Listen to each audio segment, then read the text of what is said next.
Hi guys, welcome down to the Monday Night Golf Show here at Quest Golf Studio with myself, Rick Shields and Peter Finch. And we thought we'd give you a little bit of a different kind of perspective of the studio today. We've switched it around a bit. We're gonna do a grand 360 tour eventually. So we've been in kind of like the left-hand corner of the studio, now we're facing the screens.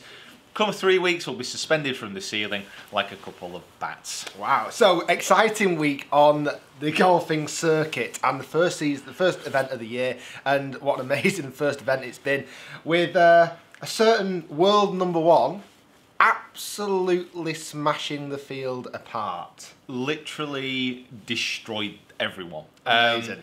Stats-wise, should we mention who it was? Jordan Spieth. Oh yeah, sorry, yeah, sorry. We just presuming that you'd know who we're on about. This is him. When he came down here for a lesson. It was a bit warmer then. Do you remember? Yes, it was. Back then. He won by 8 shots clear of Patrick Reed. He shot a joint best total score or under par score of 30 under par. What was so impressive was not only the amount that he won by, which is obviously ridiculous, but just the way that he won as well. Amazing. Off the tee, ball striking, scrambling, putting, everything was so on point. Now I know obviously the players, you know, they have the opportunity to practice and to play all year round anyway. You know, if they want to go practice in the warmth, they will be able to. But he just looks so sharp and so on point with everything. Yeah, already. And this is going to be a big year for Jordan Spieth. And he said before the tournament began, the first tee shot of the new year, that's kind of like the only time he really feels nervous. That's what he said? Yeah. Amazing. So now he's not nervous anymore. Done. So God knows what's going to happen. The fact that he actually came statistically first on tee to green stats and then first on putting stats, I'm really sorry for the rest of the field. You are in for a tough year playing against him, because in his last 21 starts, he's won 6 of the events.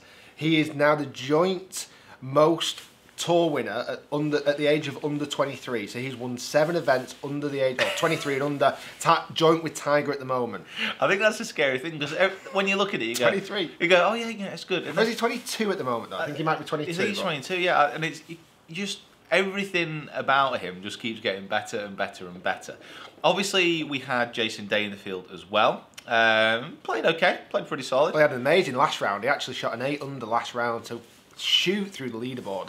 But he's kind of had a little bit of downtime, I would imagine, over the off-season. Birth of his kid and exactly, and his wife's basketball players clotheslining and elbowing his wife in the face. That was it's really bad. Yeah, it's really bad. So he's obviously had a little bit of a, you know, not as smooth a ride, let's say, as Mr. Jordan Spieth, but it's going to be a dead exciting year with him, with McIlroy, with Spieth, with Fowler, Patrick Reed doing amazingly well. So Patrick Reed was second.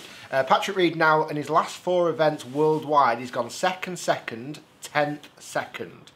Now, if it wasn't for someone like Jordan Spieth, he probably would be one of the world's number one at the moment. Top 5. And it's kind of what he said. Top 5. Do you remember a couple of years ago? Oh yeah, when he came out with those ridiculous comments. But you know, now he's maybe living up to his own hype. He's actually he's backing it up. You know what though? I really like Patrick Reed. I think he's got such a nice manner about him. We saw him in Dubai, didn't we? And he just chilled. Yeah. I chilled. Yeah, I don't know. I think he's still got maybe a little bit of work to do. I think he's slightly hot-headed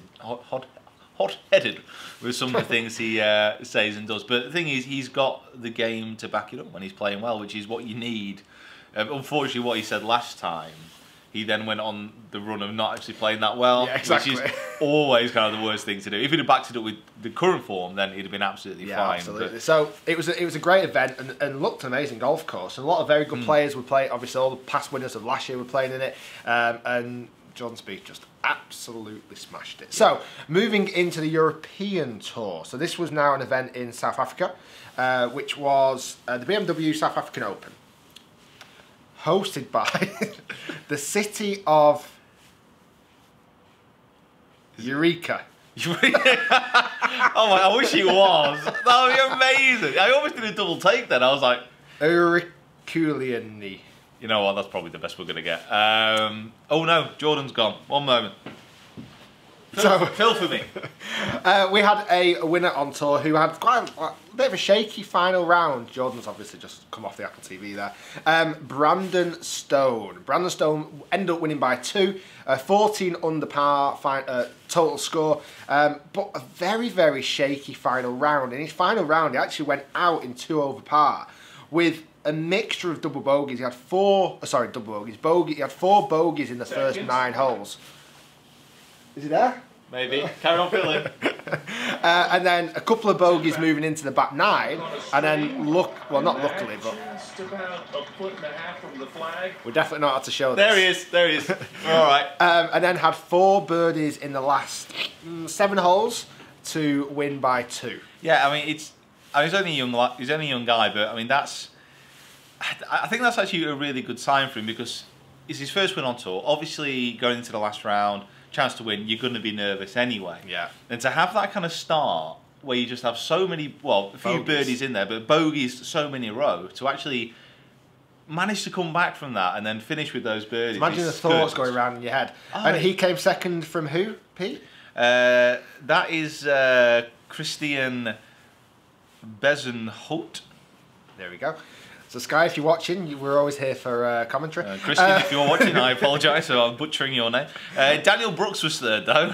That's easy to say. Retief Goosen. Oh, we can keep going. Justin Walters. Brandon Grace. Keith Horn. Daniel Im.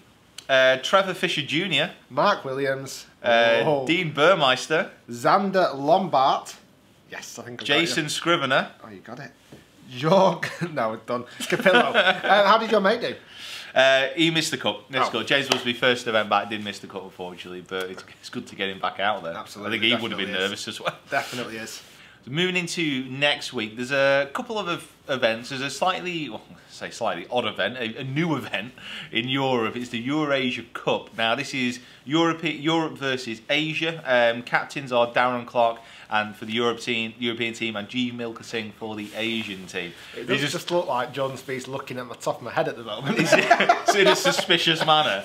What, you got something on there? It's just that that restraining order's still intact at the moment, so he's probably a bit worried about you know himself. what? Rightly so. So yeah, it's a bit of a new event. Is this the second year? It's second year. Inaugural was 2014, so it's every kind of couple of years. It's in Malaysia, Kuala Lumpur, so the weather shouldn't be an issue for them guys over there. And you know what? I don't mind events like this really. It's just something a bit different. Some decent players playing as well. Got Shane Lowry, got Poulter, got Westwood for the European team. Yeah, Andy Sullivan, who had finished last season really well. Fantastic, yeah. Got Katayama, Westwood, Lahiri on the Asian team as well. So there's lots of kind of decent players on there. Yes. So it's going to be interesting to see. It's something that everyone always says every year. There should be more match play tournaments. Should be more match play tournaments because it is so much fun to watch. So hopefully this will be a success. I must be honest. I know from kind of the extensive research that we do for the Monday Night Golf Show that it was a draw last time. 10 points apiece. I believe 10 all, wasn't it? If I remember it correctly, going back a couple of years ago, just off the top of my head. But to be brutally honest, I don't remember the event at all. So I am looking forward to seeing it this time and paying a little bit more attention. And in the PGA Tour, it is the Sony Open in Hawaii. I love, how amazing would it be to be in Hawaii right now? Yeah. As the condensation comes from your breath, it was it just been a. You might not be able to see it on the camera, but it's about 3 degrees Celsius today in Lytham, so it's a cold one. That's why down here there is literally a fire taking place just to keep our toes intact. Literally though? Literally? Almost. Literally? Electrical fire, maybe, yes. Electrical There's that many fire. heaters down there. So Sony Open, Jimmy Walker won this last year, so it'd be interesting to see how he gets on again this year, and we'll do a roundup on the before show of our predictions, and stay tuned for the before show because we had a winner, which literally we turned hardly any money at all. Took the money back, which was, but it's a good start to the year. Well, yes, we are off to a win. We're off to a win. I think every time we just bet on Spieth, I think that'd be the tactic. I think that's the best tactic in the world, yeah. In other news, there's loads of club launches coming out this week and last week. So last week we had the Callaway stuff coming out, the XR16 range. We've also now got the Ping G series that have just been launched. Reviews already on my channel and coming to Pete's as well soon. Callaway clubs come out last week? You might. I don't know if this coming out this week though. I think. Oh, actually no. I am. So there was Callaway clubs last week and maybe moving into this week. And we'll just see what Callaway bring out maybe next week as well. Love it. And Ping are bringing their kind of latest range out as well. So lots of stuff coming up. The G range to complement the I range, which is kind of the S range and the G Max range. But it's kind of, they all fit into the right kind of circle. So reviews of those coming up. We've got busy YouTube channels as always, and also the Quest YouTube channel as well. And very soon, in 2 weeks yesterday, we will be jumping on a jet plane. Is that all it is? 2 weeks yesterday, yeah. Oh, God. We're jumping on a plane, a Virgin transatlantic plane, over to the sunny coast of Orlando. Yeah, I can't wait. I mean, it's the International Golf Trade Show over there at the Convention Centre, and last year was the first time we had been, and it was unbelievable. The amount of kind of stuff that was there. Got the... He's just freaking me out the way he's looking at me. Got the biggest, really throwing me off my stride, Jordan. Hang on, let me change the look. You explain about the trade. So, where did you go up to? It's the biggest trade show in the world. Okay,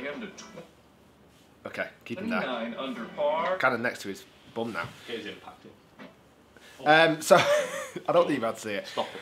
And it's the, like I said, the biggest trade show in the world. It's over a vast amount of space, not only at the convention centre in Orlando, but also at the driving range at Orange County, National County. It's an amazing driving range, which is the 360 driving range. It is for a golfer, for people who like golf. It is just unbelievable. I mean, the convention centre. Don't forget it's a trade show, so don't get people too hyped up.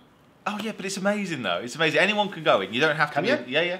There's a trade day, and then it's open to the public as well. Oh, I didn't know that. Yeah, so the's so much to. But you're just teasing everyone then. Oh yeah. I'm going to wait till everyone turns up and just like point out the window, like laughing. So guys, we are going to be there. We'll be doing some meetups, so stay tuned to our social media regarding some meetups we're going to do. We're going to, unfortunately, we've just not had enough time to plan any coaching sessions this time over in Orlando, but we hope to do some abroad very soon again. I've been in contact with the Hammer. We're going to get some games. We're going to get some games, even though he's actually moved out of golf. Has he? Yeah, he's not actually a golf professional anymore. No. But, yeah, I know. I didn't know that. We're going to do some work. We're going to hook up with him again. If you've not seen the videos from last week, he hit the famous pitching wedge 100 and 200 yards or whatever it was. It's like one of those fishing stories. Yeah. Last year, he hit a pitching wedge 400 yards. We're also going to meet up with the guys from Me and My Golf to create some really cool content. What would you like to see from the content that we create with Me and My Golf? Obviously, we've done course logs before, we've done swing analysis, we've done some challenges, but what interesting ideas would you like us to do with Me and My Golf? The biggest golf YouTube channel. We're such a pleasure to be friends with those guys as well, so we're going to do some videos with those guys. And we'd love to meet as many of you can out there as possible. Absolutely. So if you're in the Florida area, I mean, it's not going to be a secret where we're going to be at when we're over there. It's not like other trips where we've had to keep it hush-hush. Yeah, let's put it that way. Instagram, Facebook. He's going to get blown up. You're going to know where we are. You know, you won't have to be Sherlock Holmes to track our movements, unfortunately. So stay tuned, guys. Don't forget to check out the Q&A video coming very next. Also, we're going to do swing analysis. We've not actually decided who yet. Well, we still got our swing analysis from last week. Oh, that's true, actually. Should we do ours instead of we'll do ours. Because, to be fair, it looks okay. Yeah, it'll do. So we'll do our swing analysis, which will be coming today. Either mine or I think mine's first instance, so mine will come today, and then Pete's will come later on in the week. We've got loads of stuff coming in. Don't forget to subscribe to Quest, subscribe to Rick, subscribe to Pete, and we'll see you next time in the Q&A. Absolutely. Thanks for watching. Do you always refer to yourself in the third person now? Subscribe to Rick Shields Golf. Guys, if you could subscribe to Peter Finch Golf, if Peter was here, he would appreciate that. And I'm sure that he would agree with Rick Shields, if he was here, that you should also subscribe to the Quest Golf Studio if we were there. Done. Which we are.